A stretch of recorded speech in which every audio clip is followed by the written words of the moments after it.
Karnataka assembly ఎన్నికల్లో Congress party ఘన విజయాన్ని సాధించడంతో ఆ పార్టీ శ్రేణులు సంబరాలు జరుపుకున్నారు. స్థానిక వినాయక చౌక్లో టపాసులు పేలుస్తూ సంబరాలు జరుపుకున్న నేతలు జై కాంగ్రెస్ నినాదాలు చేస్తూ హోరెత్తించారు. కర్ణాటకలో సంపూర్ణ మెజార్టీ సాధించడం పట్ల హర్షం వ్యక్తం చేశారు. డీసీసీ అధ్యక్షులు షాజిద్ ఖాన్ నేతృత్వంలో సంబరాలు మిన్నంటాయి. కర్ణాటకలో పార్టీ ఘన విజయం సాధించడం పట్ల నేతలు హర్షం వ్యక్తం చేశారు.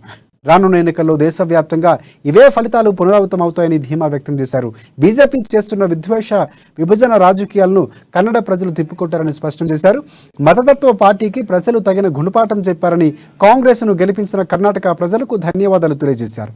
ఇదిలా ఉంటే సంబరాల్లో కాంగ్రెస్ పార్టీ కార్యకర్తలు ఘర్షణకు దిగడం ఇప్పుడు స్థానికంగా చర్చనీయాంశంగా అయింది. సంబరాల్లో భాగంగా టపాసులు పేల్చిన అనంతరం ఇద్దరు కార్యకర్తలు ఘర్షణకు దిగారు. ఈ ఘటనలో ఓ కార్యకర్తలకు గాయాలు సైతం కావడంతో ఉద్రిక్తత పరిస్థితి నెలకొంది. దీంతో పోలీసులు పార్టీ నేతలు వారిని సముదాయించారు. గాయపడ్డ కార్యకర్త పోలీసులకు ఫిర్యాదు చేశారు.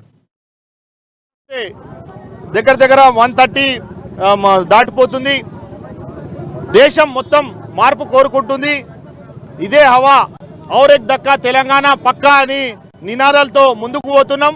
కాంగ్రెస్ పార్టీ తెలంగాణలో సుగా అధికారంలో వచ్చేడుతున్నది, ఖచ్చితంగా వస్తుంది.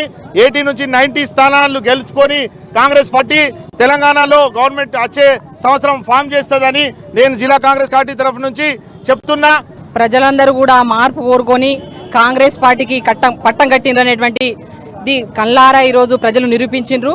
మరి ఏదైతే రాహుల్ గాంధీ గారు పాదయాత్ర చేపట్టిండ్రో ఆ పాదయాత్ర ద్వారా ప్రజల్లో ఈరోజు దేశవ్యాప్తంగా జరుగుతున్నటువంటి మతతత్వాలు, కులతత్వాలు, ప్రజా వ్యతిరేక విధానాలు, మరి ప్రభుత్వం తీసుకున్నటువంటి నిర్ణయాలు మేము తిప్పి కొడుతున్నాం.